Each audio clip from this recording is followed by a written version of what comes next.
Então, no caso da eletronegatividade, você vai observar justamente quem tem menor raio atômico vai ter maior eletronegatividade, ele vai ter uma tendência de atrair mais aquele elétron que ele está interagindo em uma ligação do que o átomo que tem o maior raio, que vai entrar também a questão da força de atração entre núcleo e a última camada, porque essa força de atração ela vai justamente influenciar no momento em que o átomo ele vai ter essa tendência de atrair o elétron para ele, porque isso vai estar condicionado à força de atração que existe entre o núcleo e a eletrosfera.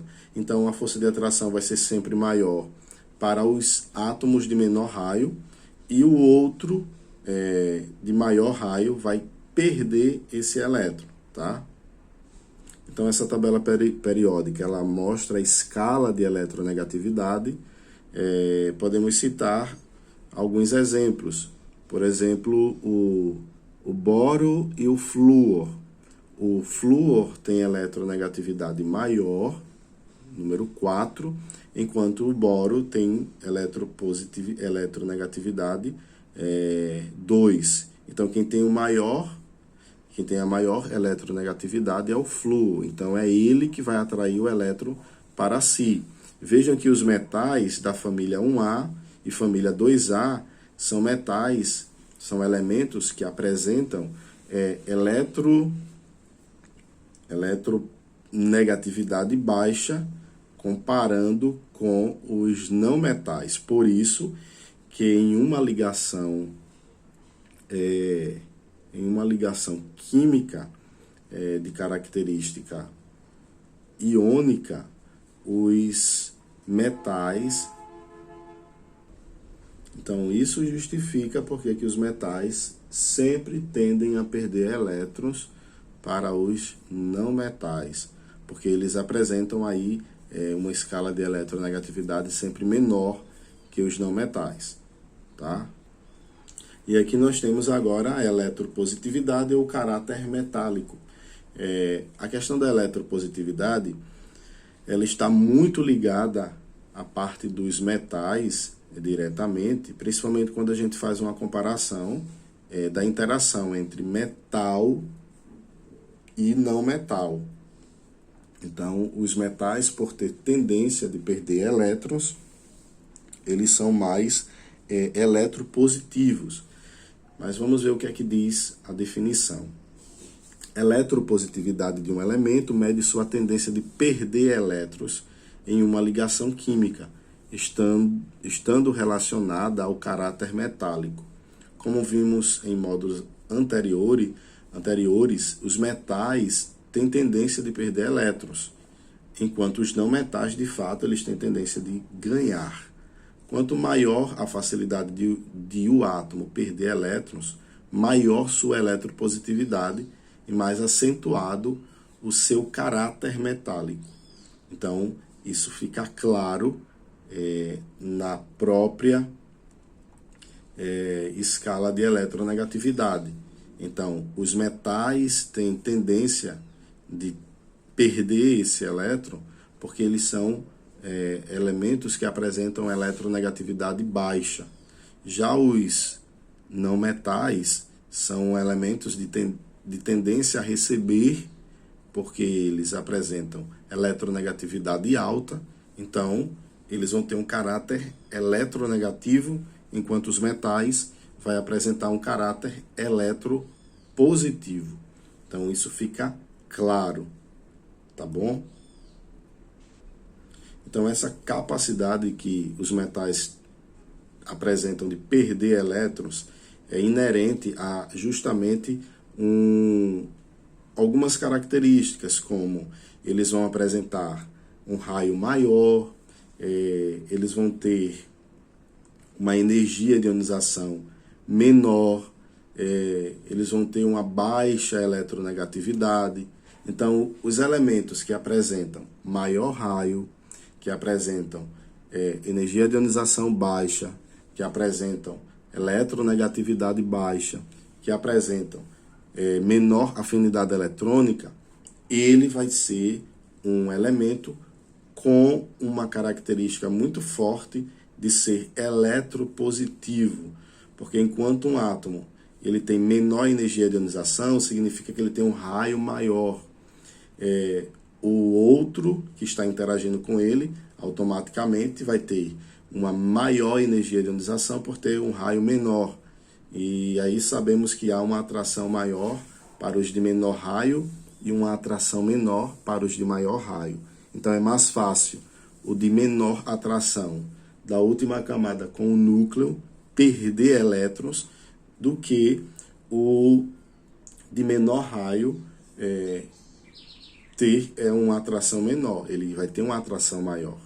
Então ele não vai perder elétrons. Quem perde é quem tem maior raio, menor atração, menor afinidade, menor eletronegatividade e menor energia de ionização. Por isso que os elementos de maior raio, nos grupos, a eletronegatividade ela aumenta de cima para baixo. Ela vai justamente no sentido que os elementos apresentam o aumento do raio. E nos períodos aumenta da direita para a esquerda, porque os elementos que estão na esquerda são elementos de maior raio, porque eles vão apresentar menor número atômico, automaticamente maior raio. Eu falei isso para vocês quando eles apresentam o mesmo número de camadas. Uma outra propriedade está relacionada à reatividade, e essa reatividade ela está associada à capacidade de um átomo receber ou ganhar elétrons. Podemos dividir essa reatividade em dois grupos, porque a tabela periódica praticamente ela tem esses dois grupos. Lembrando que além desses metais e não metais, existem os gases nobres. Só que os gases nobres eles foram considerados durante muitos anos elementos inertes, embora quando ocorrem alterações nas condições, é possível que exista a possibilidade de reagir, mas tem que haver modificações nas condições para que isso aconteça. Então a reatividade está relacionada à capacidade de um átomo receber ou ganhar elétrons. Então, automaticamente, a reatividade ela vai estar associada mais aos elementos que vai ter aí um raio atômico menor. Então, nós temos elementos que nós podemos definir justamente isso.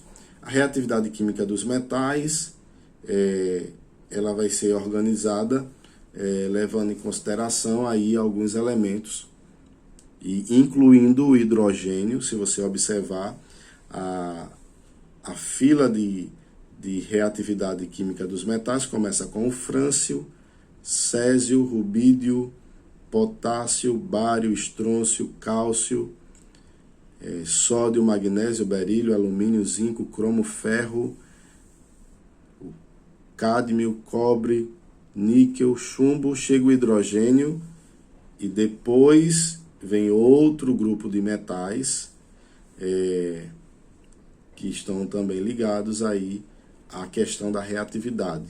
Então, o sentido que está organizado, ele começa do mais reativo para o menos reativo. Então, entre os metais, o mais reativo é o frâncio e o menos reativo vai ser o ouro. Então, fazendo uma comparação, por exemplo, entre rubídio e alumínio, o rubídio ele tem maior reatividade do que o próprio alumínio. Fazendo uma comparação entre ferro e alumínio, eles estão na mesma fila. O alumínio tem maior reatividade que o próprio ferro. Então existe aí esse comparativo. Já a reatividade química dos ametais, assim como os metais são mais reativos, dependendo de sua eletropositividade, os ametais tornam-se mais reativos quanto maior sua eletronegatividade. Então, os ametais também podem ser colocados em uma escala de reatividade conforme o esquema a seguir. Então, flúor é o mais reativo entre oxigênio, nitrogênio, cloro, bromo, iodo, enxofre, carbono, fósforo e o próprio hidrogênio que também aparece. Então, essa eletronegatividade ela vai aí estar associada também à questão da reatividade.